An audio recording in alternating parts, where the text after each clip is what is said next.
Ouvrez-nous donc la porte, et nous verrons les vergers. Nous boirons leur eau froide où la lune a mis sa trace.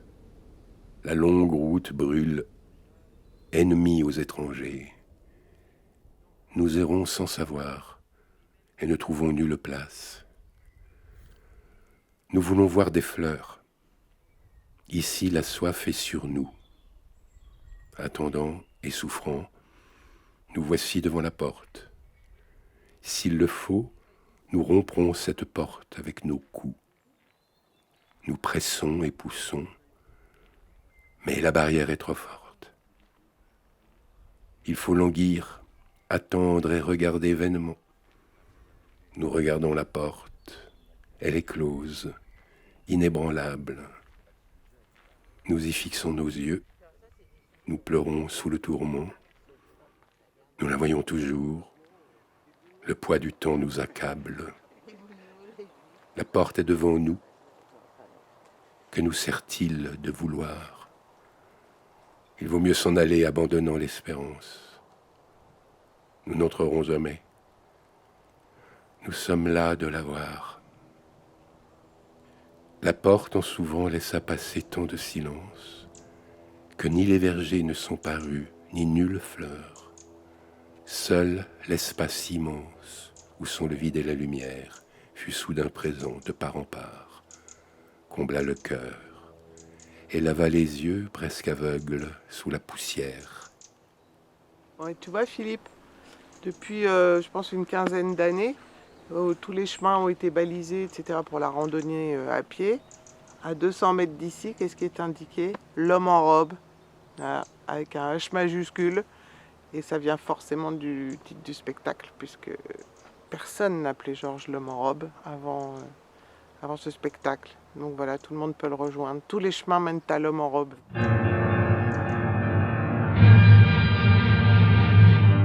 Ce travail d'acteur part d'un récit autobiographique, à l'origine une rencontre exceptionnelle, celle qui eut lieu un jour chez Georges.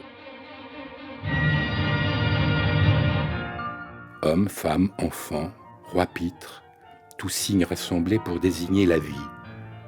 Roi Lyre est fou, égaré dans une lande dauphinoise, parlant notre langue, le français, et le théâtre.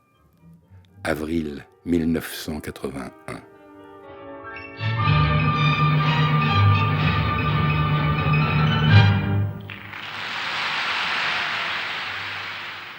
C'est pas idiot d'avancer l'heure. C'est idiot. Complètement idiot. J'ai connu autrefois l'heure solaire. On avance déjà d'1 heure sur le soleil. C'est vrai.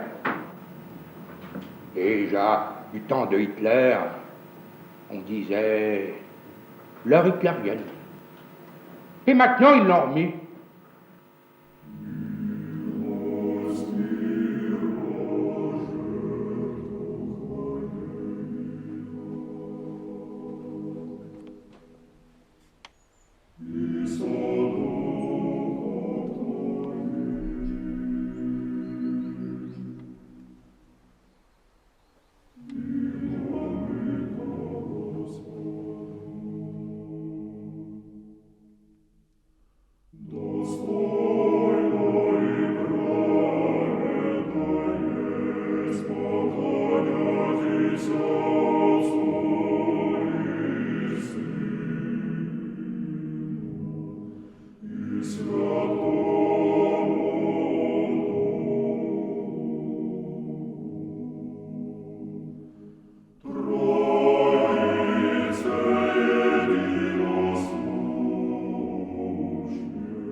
Comme Michel Vivier, contre-monage, je suis là-bas.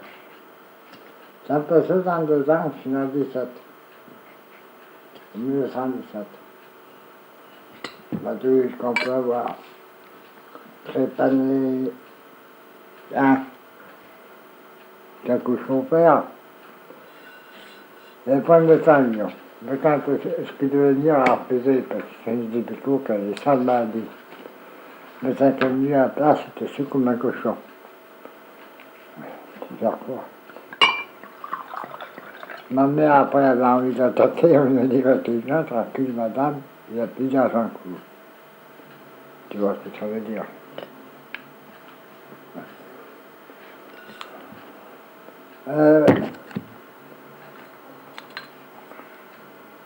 Ma mère m'a mal fait. Ça l'a pas tuée. Elle est morte à 88 ans, ma mère. Mon père est mort plus jeune, à 80 ans. Il avait 3 ans de moins qu'elle. Mais lui, il avait l'asthme du poumon, parce qu'il avait été gazé par Hypérite en 14. N'empêche que je suis pas mort. La mort, c'est quand on ne peut plus rien dire. La mort n'est rien qu'un peu de chair et d'os corrompus qui s'en va se perdre dans le gouffre du néant. Ah bon, ça? Ma mère était dans les PTT. Pète à ton nez, petit travailleur tranquille.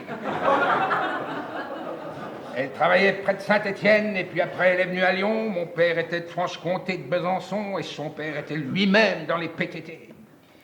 Ils étaient à Lyon. Puis ils travaillaient dans le même bureau qu'elle, quoi. Puis c'est là qu'ils se sont connus, hein. Ils se sont mariés. Ma sœur du premier lit, la première, quoi. Et moi du second.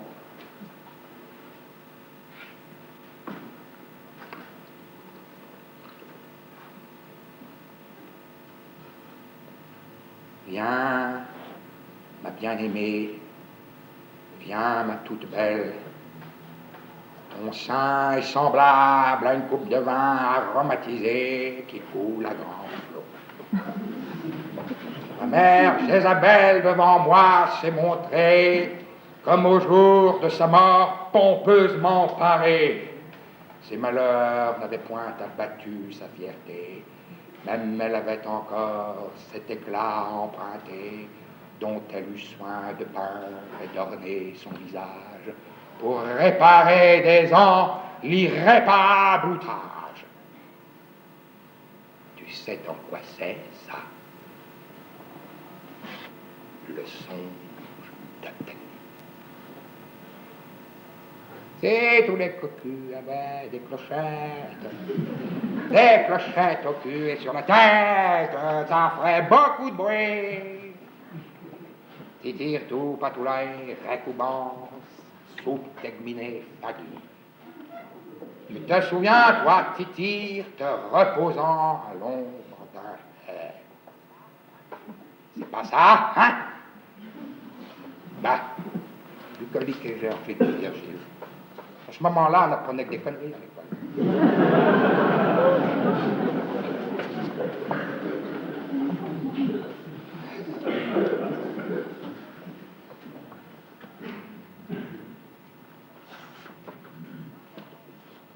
Bah que non, papillon. C'est pas bah que non.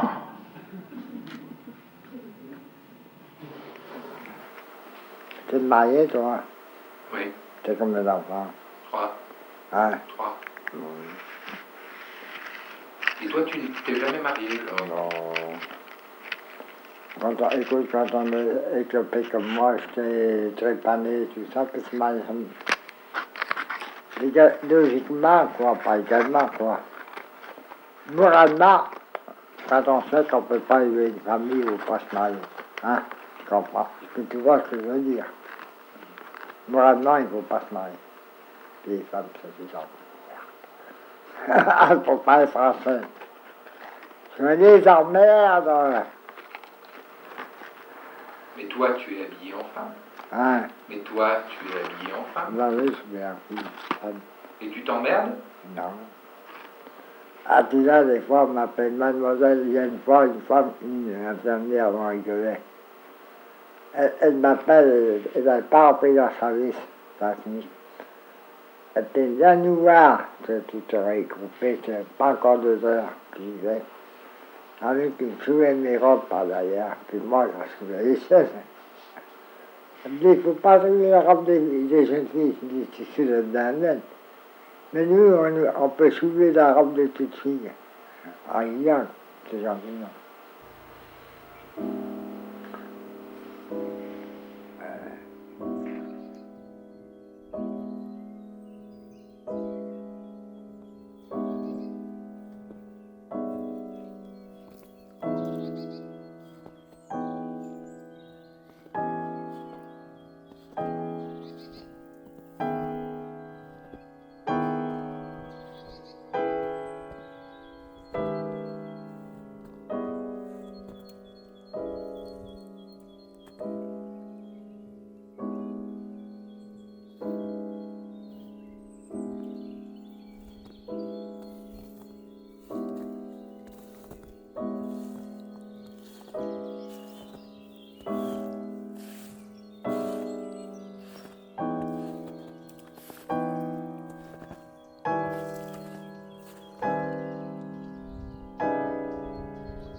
On arrive chez le frère de Jean-Claude, et là, il était question qu'il voulait aller à la Tour Eiffel. Ah, la tour Montparnasse. Ah, pardon. Non, non, il voulait revoir la Tour Eiffel. Ouais. Je lui ai dit, ça, écoute, Georges, je n'aurai pas le temps d'aller à la Tour Eiffel. Par contre, ce qu'on peut faire, je t'emmène avec moi, on va manger sur la Tour Montparnasse, et là, on regardera la Tour Eiffel parce qu'on est juste à la hauteur. Il ne comprenait pas trop ce que je voulais dire, bon, il accepte. Bon, alors on arrive là-haut à plein ciel, tu vois. Bon, il faut rentrer déjà, les gens qui sont là, les maîtres d'hôtel, les filles qui sont là. Je dis, s'il vous plaît, 2 places. Ah, on aurait aimé être une Ah oui, petite souris. qui c'est ça? Alors, il s'installe à table, il me dit, je te paye l'apéro. Je dis, oui, genre. Alors, il appelle la serveuse. Hé, poulet! Hé, poulet! Je dis, mais qu'est-ce que. Oui, monsieur. 2 Pernod. Pour lui, le Pernod, si tu veux, c'était le must de l'apéritif, si tu veux, dans ce étant donné la situation, tu vois, les circonstances. Un Pernod, tu vois, il ne prenait pas de Pernod chez lui. Non. Pas des Pernod. Il me dit, moi, c'est moi qui paye. Il me dit, je suis pas chez au Crédit Agricole. Il avait son sac ouvert. Et je lui dis, tu veux payer, Georges? Oui, oui, oui. Il commençait à griffouner dans le sac. Il n'y avait que 6 francs, quoi. À l'époque, il y avait des francs, on était en 80, il n'y avait pas d'euros. Il n'y avait que 600 balles, il n'y avait rien. Le Pernod, la tour Montparnasse. Ça valait 25, tu vois, c'était un apéritif un peu. Alors, il arrive et puis il dit, l'addition, on dit, comment l'addition? Il lui dit combien, mais quoi, doit combien? Alors, je dis oui, il voudrait savoir combien il lui doit. Alors, elle dit 50 francs. Et je dis, mais, oh bordel de Dieu, mais 5000!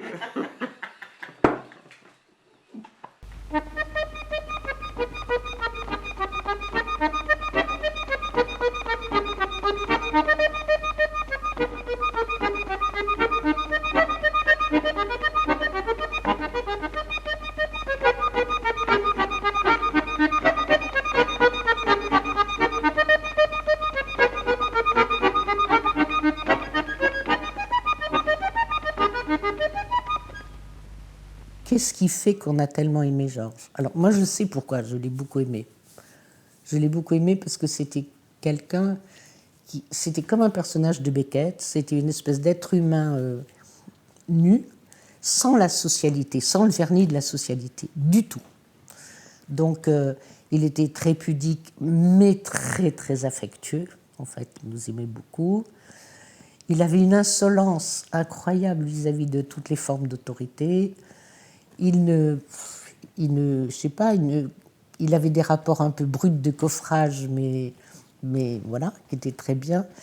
Et il s'est mis à avoir une familiarité avec nous. Et alors, comme Georges, je pense que c'est un des effets des lésions qu'il avait au cerveau, jouait énormément sur la langue. Il avait trouvé des surnoms pour nous tous, ou des manières de régler la différence, évidemment, sociale, enfin sociale. Je ne sais même pas si on peut l'appeler sociale. Et donc, il disait qu'il vivait avec des abrégés de l'université, parce qu'il savait qu'on était tous agrégés de l'université. Moi, il m'appelait ma garce de niaise Claire, toujours ma garce de niaise Claire. Alors, Jean-Luc, il ne lui a jamais donné de surnom. Philippe Lacoulabarte, il l'appelait mon cul en barde, toujours. Hélène, la femme de Jean-Luc, qui avait un accent lorrain traînant, il l'appelait toujours Nounouille. Et quand elle téléphonait, il appelait Jean-Luc, Jean-Luc, c'est Nounouille. Et alors, il imitait Hélène et il disait, elle a dit, Monsieur Nancy n'est pas là, avec un accent traînant. Et lui, pour lui donner une leçon de fermeté, il nous disait qu'il lui répondait tout de suite, je l'appelle tout de suite, comme ça, pour lui montrer ce que c'était la fermeté.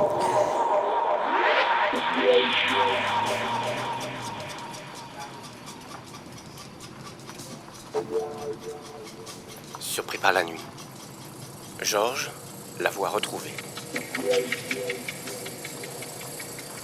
Une émission de Bruno Tackels et Anne Fleury.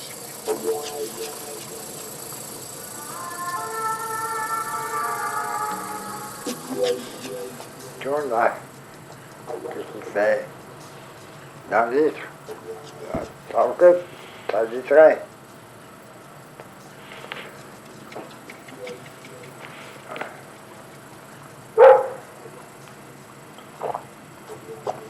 Le canon est encore frère, le bas canon.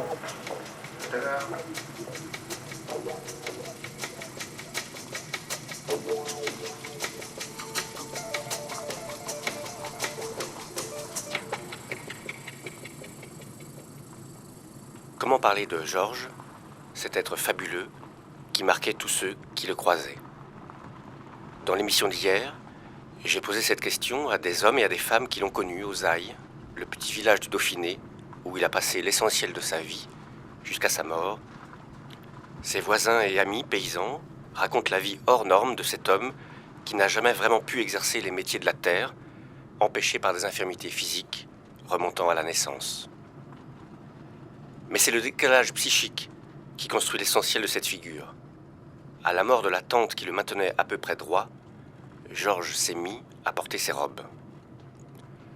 Il aurait bien pu se laisser mourir si ses nièces et neveux, Claire et Jean-Luc Nancy, Philippe Lacoulabart, ne l'avaient protégé contre lui-même.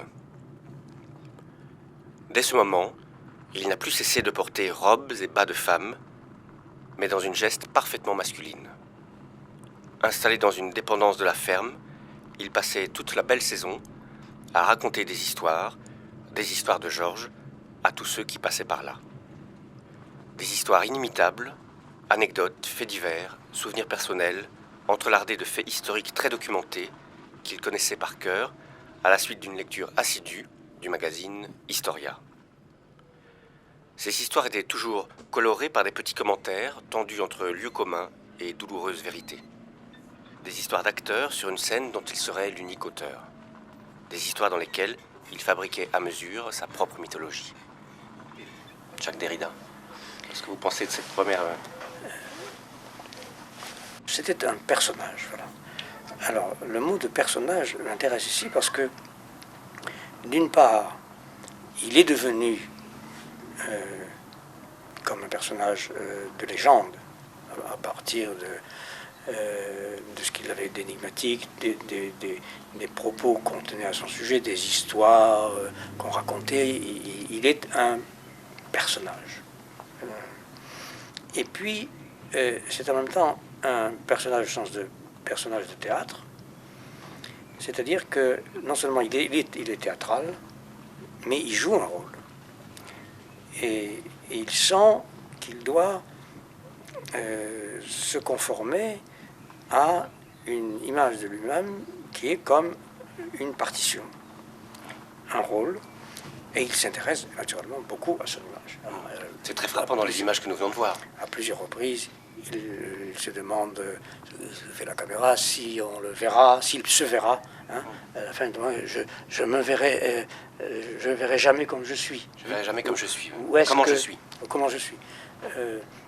Est-ce qu'on me verra ou je ne verrai jamais. Donc il a peur de la mort qui le privera en particulier de cette réflexion de son image à la télévision. Il s'intéresse beaucoup aux médias en général, à la télévision, mais aussi dans le temps aux journaux, à la radio. TSF. TSF. Donc c'est quelqu'un qui a projeté de lui un personnage qui sait, visiblement, il a une conscience vive à travers la confusion un peu ennuagée de l'alcool et de la cigarette qui, n'est-ce pas, font partie de la scène et de sa jouissance. Il joue son rôle et il s'y intéresse de façon narcissique. Et c'est un rôle qui, à la fois, naturellement, lui a été imposé par ce qui a été probablement une terrible histoire, une terriblement douloureuse histoire, et puis qu'il a assumé, qu'il a aussi choisi, et qu'il a voulu délibérément, volontairement imposer, qu'il a construite. C'est-à-dire, avec ce qu'il a passivement souffert, il a construit une image dont il sait bien qu'elle fascine.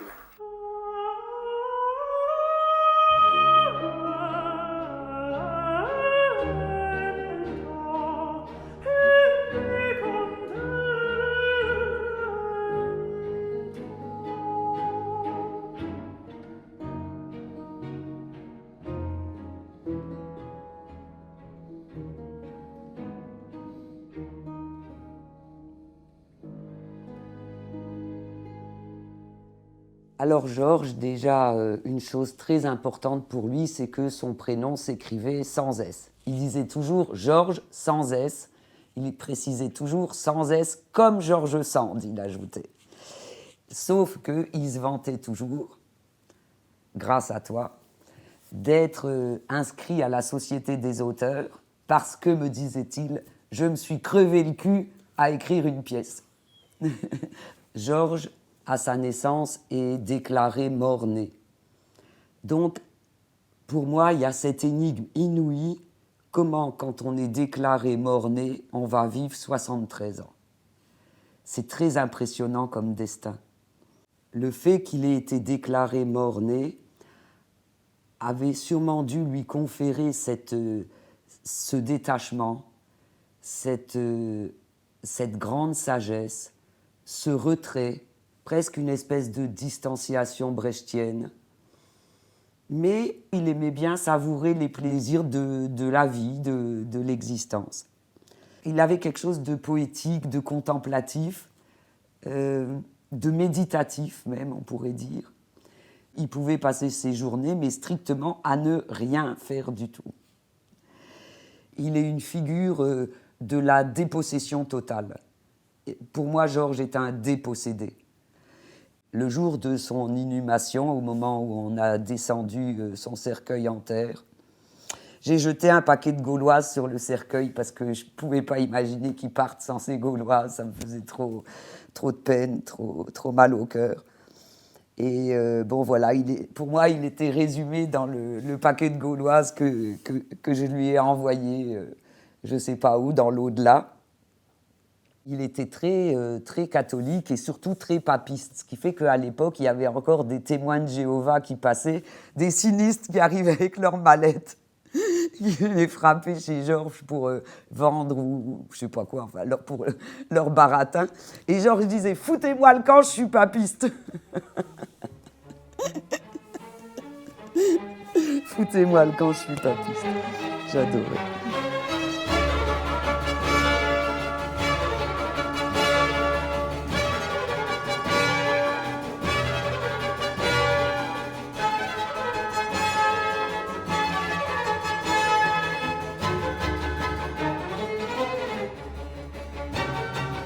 Cet homme portait une robe. Et là, c'est aussi encore, je dirais, ça redouble la singularité et l'énigme de Georges parce que ce n'était pas du tout quelqu'un qui s'était déguisé en femme. Absolument pas. Absolument pas. Ce qui s'est passé, c'est que quand la tante qui s'occupait de lui, la tante Clotilde, meurt, alors là, c'est Claire qui m'a dit qu'elle pensait que c'était à peu près en 55. Donc, en gros, Georges a 40 ans. Et il adorait la tante Clotilde, qui avait pris beaucoup grand soin de lui, qu'il aimait beaucoup, qui se faisait beaucoup de soucis pour Georges une fois qu'elle aurait disparu. À la mort de tante Clotilde, que fait Georges ? Il porte ses affaires, c'est tout. C'est aussi simple que ça. Il ne se déguise pas, il porte les vêtements de tante Clotilde, donc il porte ses robes, il a un sac à main de femme, toujours, qu'il porte comme ça, en effet, comme tu disais, ouvert aux quatre vents. Il se met des barrettes dans les cheveux. Il se coiffait pas, mais il avait des barrettes. Et il se met une petite coiffe, assez féminine aussi. J'ai gardé son chapeau en souvenir de lui, un petit chapeau féminin, noir, comme ça. Est-ce qu'on pourrait dire qu'il avait l'air d'une femme ? Non, d'une certaine manière quand même. Enfin, peut-être de dos, on pouvait peut-être... Pourquoi est-ce qu'il porte les vêtements de tante Clotilde ? Et je me suis posé la question. En fait, on comprend très bien. c'est une aptitude absolument inouïe que, évidemment, aucun d'entre nous n'aurait. Les psychanalystes parleraient de déni absolu de la mort. Comment est-ce que je fais pour ne pas être en deuil de tante Clotilde? Je deviens tante Clotilde. Si la mort de l'autre est invivable, si je ne peux pas survivre à la mort de l'autre, alors, coup de génie de Georges, je deviens l'autre. D'une certaine manière, c'est comme si par une espèce de puissance archaïque ou totalement métexique, il avait pu, en effet, de manière impressionnante, passer à travers la mort de tante Clotilde. C'est comme s'il était, oui, presque devenu tante Clotilde.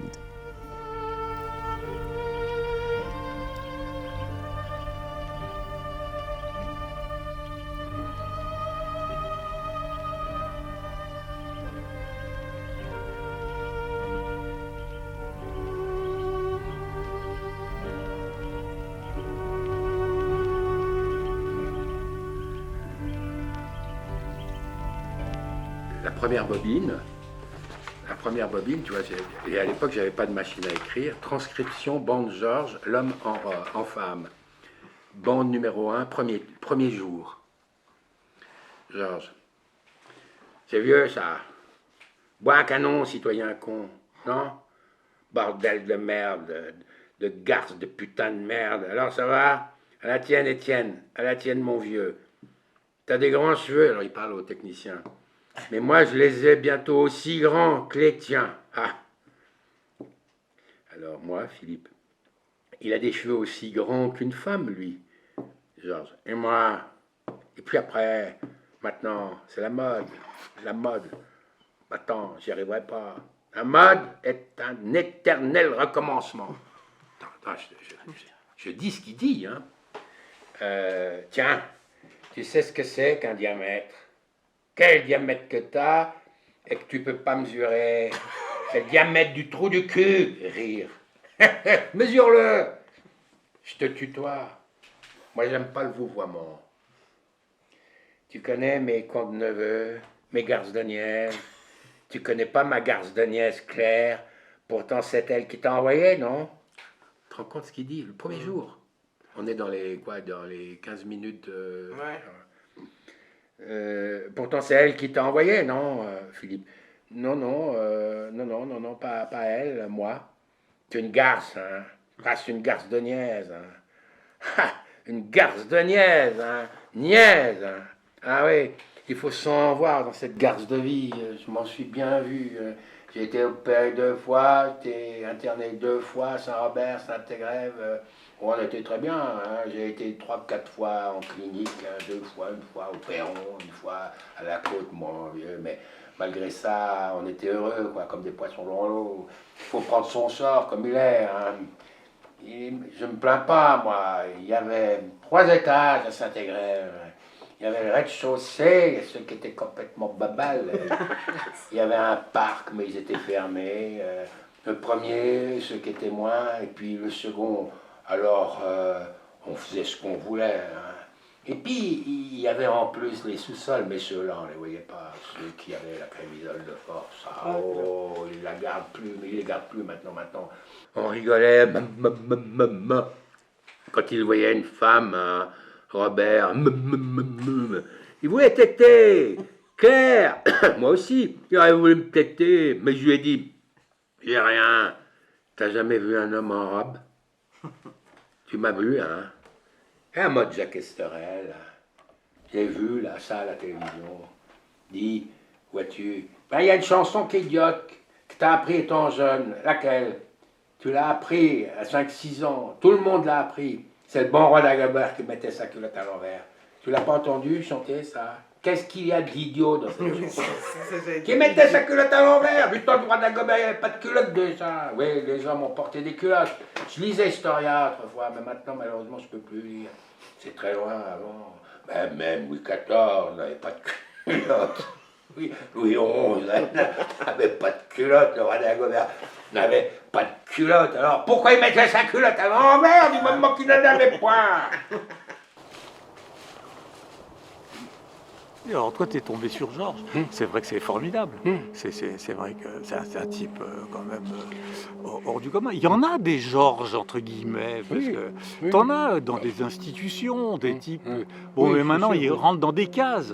Ces gars-là, maintenant, ils rentrent dans des cases. Tu vois. Là, la chance de Georges, c'est qu'il était d'abord, il était dans un milieu quand même qui avait un regard bienveillant sur ce qu'il était, respectueux. On lui disait pas, bon d'accord Georges, toi, il s'était totalement respectueux de ce qu'il était. Aussi des gens intelligents, quand même, très intelligents, qui ont su, à un moment donné, écouter ça. Et voilà, c'était pour lui une chance quand même formidable.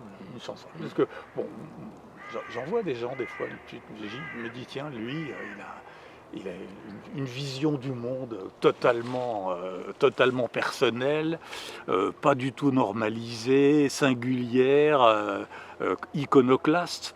Bon, mais maintenant, les gens sont dans des institutions, dans des trucs comme ça, on les garde plus à la maison, quoi. Tu vois, c'est difficile. Il était dans le temps, les pieds par terre, avec l'herbe, les arbres, les machins, les histoires, ce qui s'était passé, mais raconté après, comme ça, quoi. Pas dans aucune analyse, rien.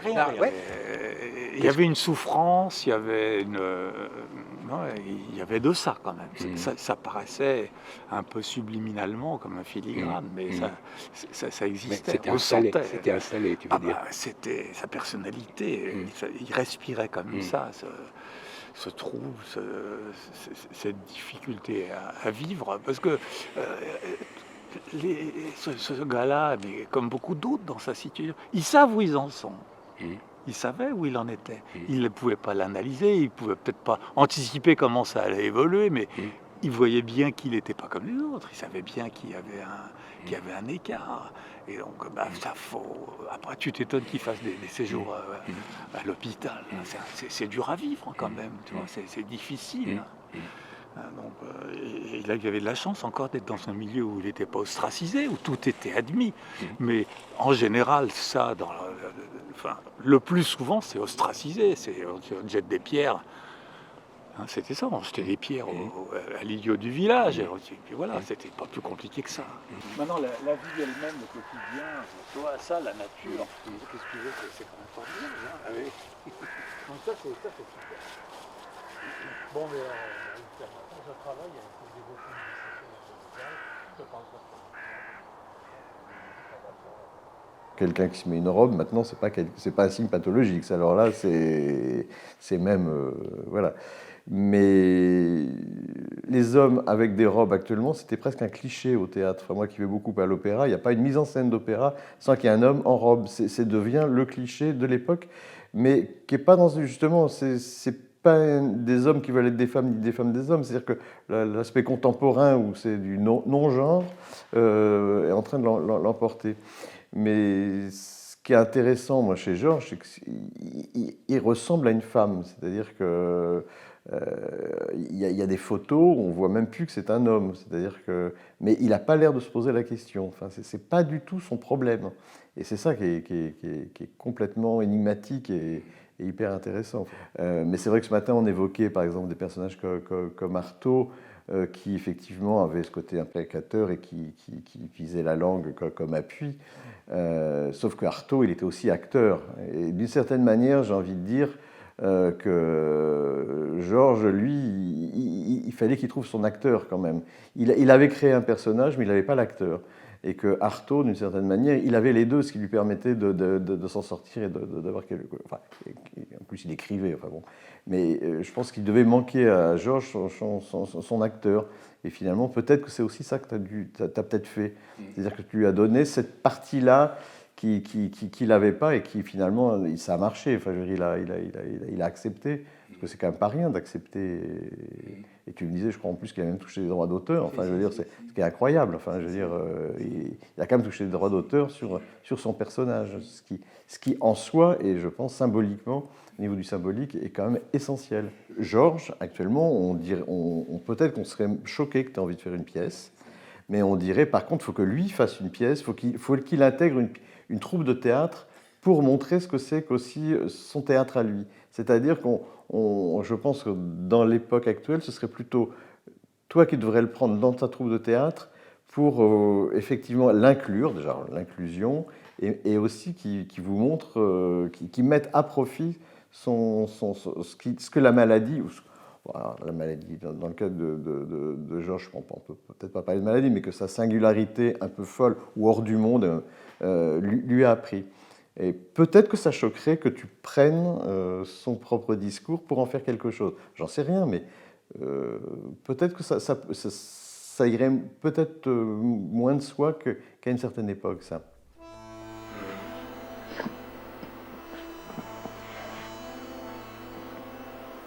Et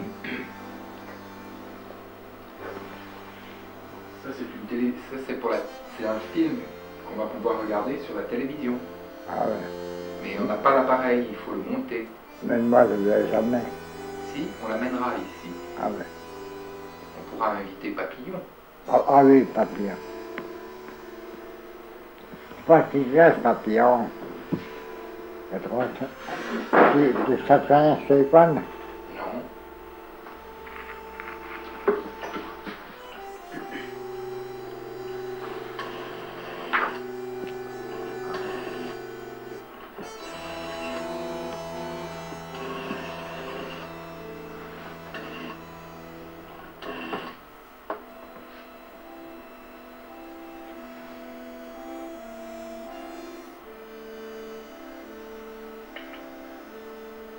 Le Papillon, il est malade.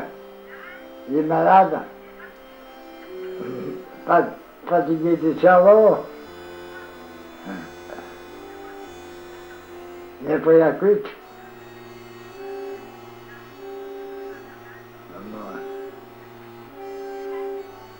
Maman Dieu, hein, mon Dieu. Adieu. Après la cuitière, alors il dort. De toute façon, Georges, c'était un acteur né, il se mettait tout le temps en scène. Enfin, il mettait en scène son histoire, il mettait en scène son apparence, il pouvait dire « Ah, je vous fais peur, hein », ou je sais pas quoi, non. Et donc, il était très heureux, puis il aimait beaucoup Philippe, et puis voilà, puis ça le sortait de sa solitude, et enfin bon, c'était énormément de bonheur. Philippe lui avait lu, dans cette scène dont on a des photos, il faisait beau, c'était au printemps, il lui avait lu derrière la maison le texte. Et Georges était très content, et il lui avait montré aussi l'image. Et Georges était ravi. Et puis arrive le jour de la première, et donc on dit à Georges qu'on doit aller à Grenoble voir à la première. Et moi, je ne pense pas, d'ailleurs, aucun de nous n'a pensé que Georges n'avait jamais été au théâtre de sa vie. Jamais. Absolument pas. Il ne savait pas ce que c'était. Donc, voilà, donc encore une fois, c'est une expérience qui lui arrivait brute, comme ça, sans préparation aucune. Alors, on va, je me rappelle, avancer vers notre place, avec les regards de tous les spectateurs. On était au deuxième rang, parce que c'était quelque chose quand même, le spectacle. Bon, Georges s'assied à côté de moi, et puis le noir se fait. Philippe arrive sur la scène, et Georges me dit « mais c'est pas moi ». Et tout d'un coup, je le comprends, qu'il se sent leurré. Il ne s'attendait pas à ça du tout. Du tout. Philippe vient s'asseoir et il allume une clope. Avec cette manière très particulière qu'avait Georges d'allumer sa clope. Et même sur le même ton, Georges me dit « mais il me singe ». Et c'est très péjoratif de dire ça, bien sûr. Et je le sentais se décomposer. Et vraiment, j'étais tellement mal. Je me dis que c'est horrible. Comment est-ce j'ai pu ne pas penser... Bon, et ça dure. Et puis tout d'un coup, Philippe prend la parole. Et même ton, troisième intervention de Georges, il me dit « mais répète tout ce que je lui ai dit ». Et cette fois, c'était une trahison. Enfin, non seulement il me singe, non seulement... Voilà, mais il fait comme si c'était moi, et puis de quel droit, et puis en plus, il me répète. Bon, Et alors je commence à dire à Georges, sans faire trop de bruit, mais Georges, c'est pas du cinéma, c'est du théâtre, je vais t'expliquer, attends, t'inquiète pas, tout ça. Bon. Assez vite, dans le texte de Philippe Morier-Genoux, apparaît Ma garce de nièce Claire. Et alors là, Georges dit fort, ah ça c'est bien vrai. Et avec un bonheur, et je me suis dit, ça y est.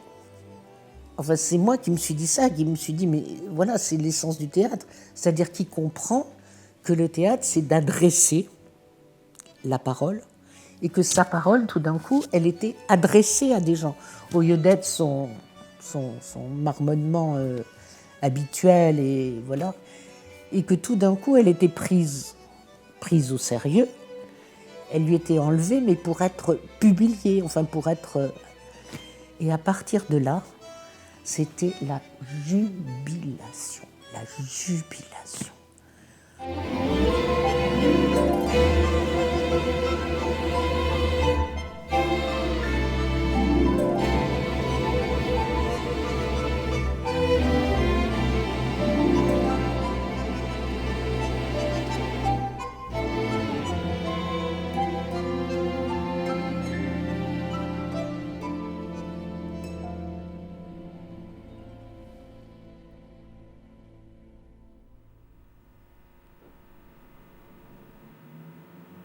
Autrefois, comment on habillait les garçons?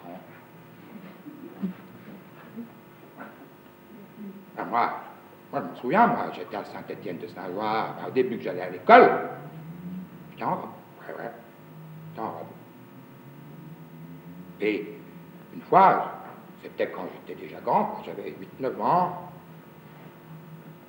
ma mère rencontre une de ses collègues qui promenait ses enfants. C'est votre petite fille, madame? Elle, non. C'est mon petit garçon. Ben, j'étais en robe, quoi. Puis après. Il n'y a pas si longtemps, les Écossais. Maintenant, je ne sais pas si ça existe toujours, le kilt, hein. Ça existe encore, le kilt. Le prince Charles, quand il va en Écosse, c'est bizarre. Tiens, on n'en entend plus parler du prince Charles et de la reine d'Angleterre. En tout cas, elle n'a pas l'air de lui laisser la couronne, hein. Roi et reine, mais ne gouverne pas. Hein.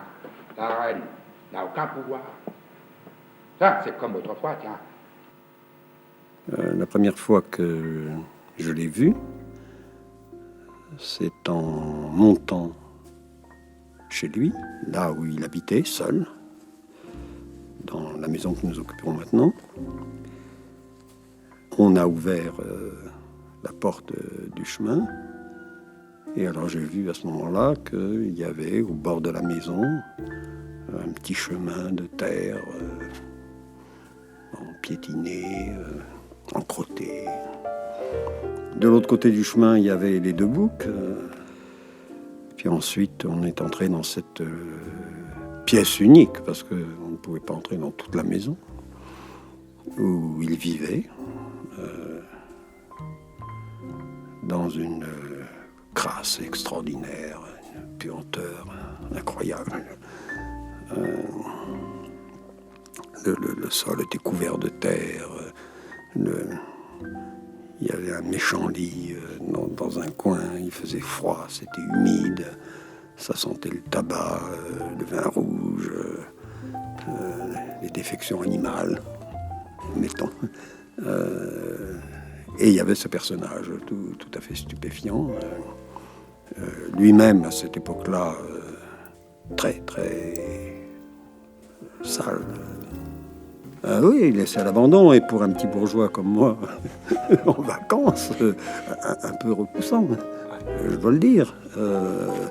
En plus de ça, je ne comprenais pas un traître mot de ce qu'il disait. D'abord, il était édenté, il avait un accent très prononcé. C'était du français, mais il fallait l'entendre, il fallait décomposer les phrases, il fallait repérer bien les mots et les articulations. Bon, c'est resté pendant un certain temps pour moi un discours que je ne comprenais pas. Il a fallu que je m'habitue. Alors, en général, nous étions deux, Nancy et moi, les abrégés de philosophie, ou les abrégés de l'université, et ils se moquaient de nous, gentiment. Tous les cas avaient premièrement un certain savoir, ce qui était vrai.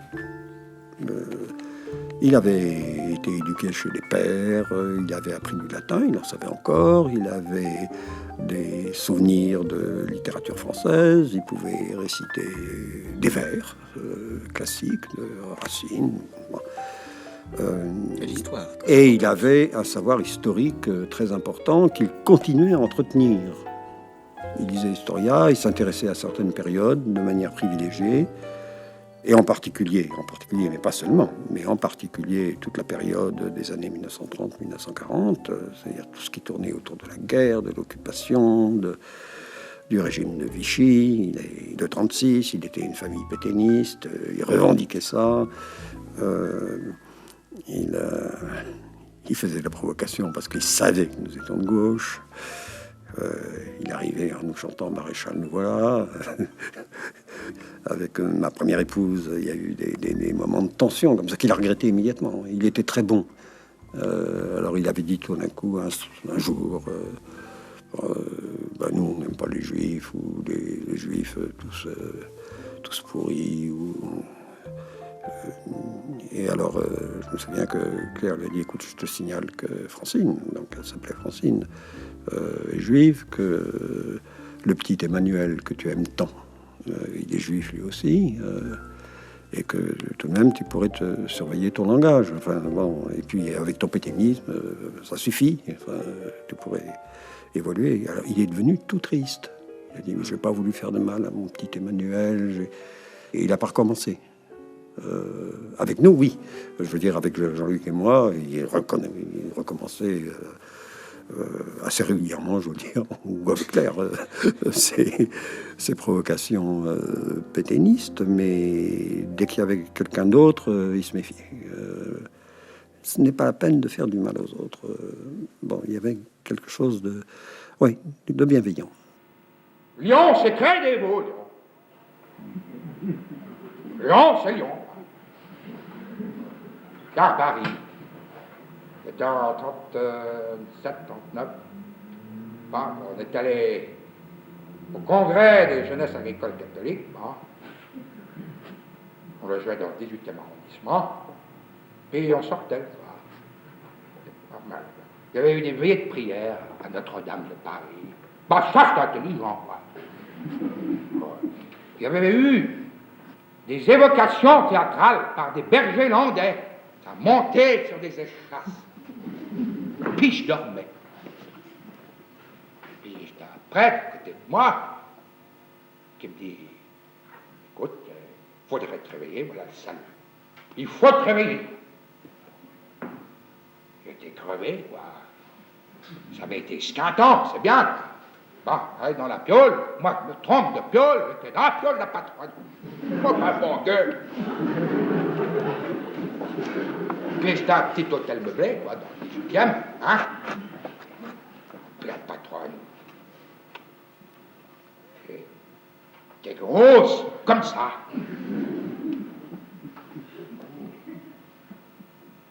Qu'est-ce que tu veux? Je me trompe de piole. Puis je dis, ouais, ma piole. Elle me dit, fais voir ta clé. Puis elle m'a amené dans ma piole.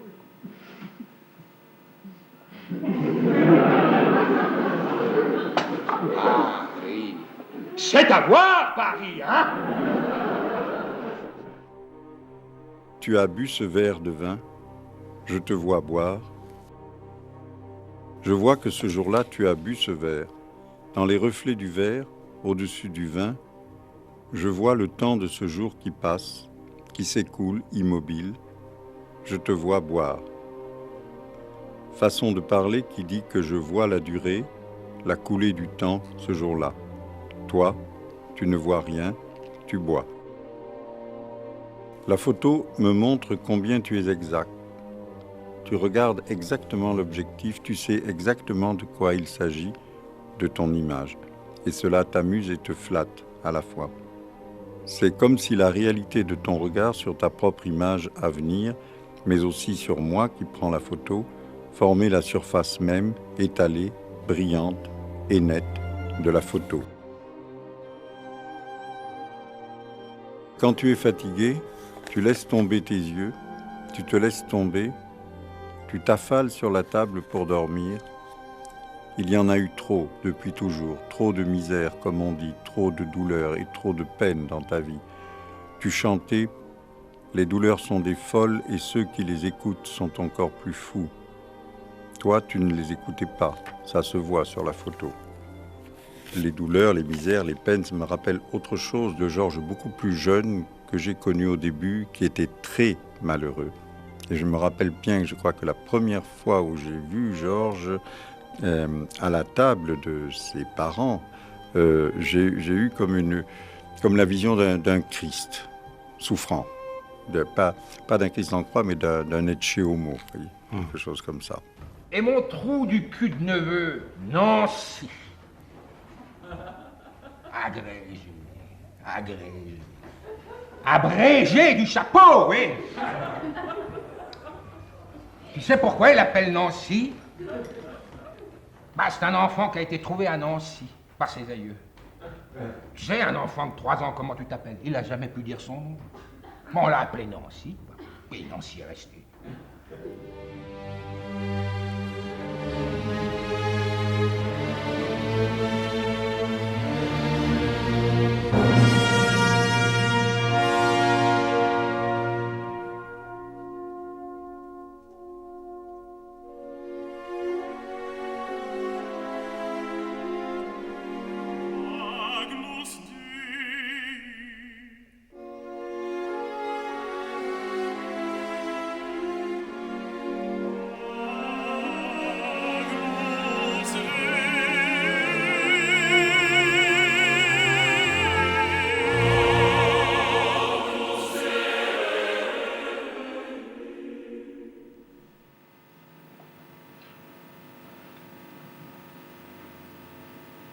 J'étais gosse.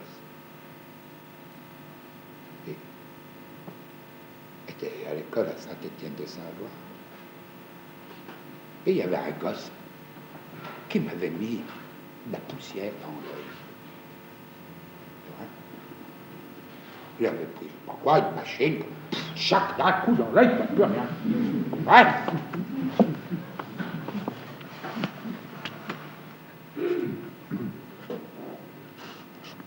La maîtresse, au lieu de me renvoyer chez moi, c'était ma tante Fernande qui me gardait à ce moment-là. Elle est morte. Elle m'avait mis un mouchoir sur l'œil. Puis ça avait fait inflammation, à tout le bazar, quoi. Au bout de 2 jours, ma tante m'emmène chez le médecin. Et le médecin, il n'avait pas voulu s'en occuper. Il avait dit, faut l'emmener à Lyon. Bon, on prend un train à 5 h du matin, hein. Il y avait un train à 5 h du matin. Hein? Bon, télégraphié à mes parents, et pas le téléphone. Ils m'attendaient à la gare, à Perrache. Bon, on va à l'Hôtel Dieu prendre l'adresse d'un médecin oculiste. Médecin, je sais pas quoi, qui était brut. Il disait, s'il a mal, pour renvoyer chez lui. Hein? C'est ce qu'il faisait, il mettait des collyres, hein, bah ça fait mal les collyres. Ben, j'avais rien dit. Pas pleuré. Puisque mon père m'avait amené dans un magasin de jouets. Et j'avais pris, combien? Un train électrique. Ça avait coûté 7 francs. Puis, il m'avait amené faire un tour de barque sur le lac du parc de la Tête d'Or.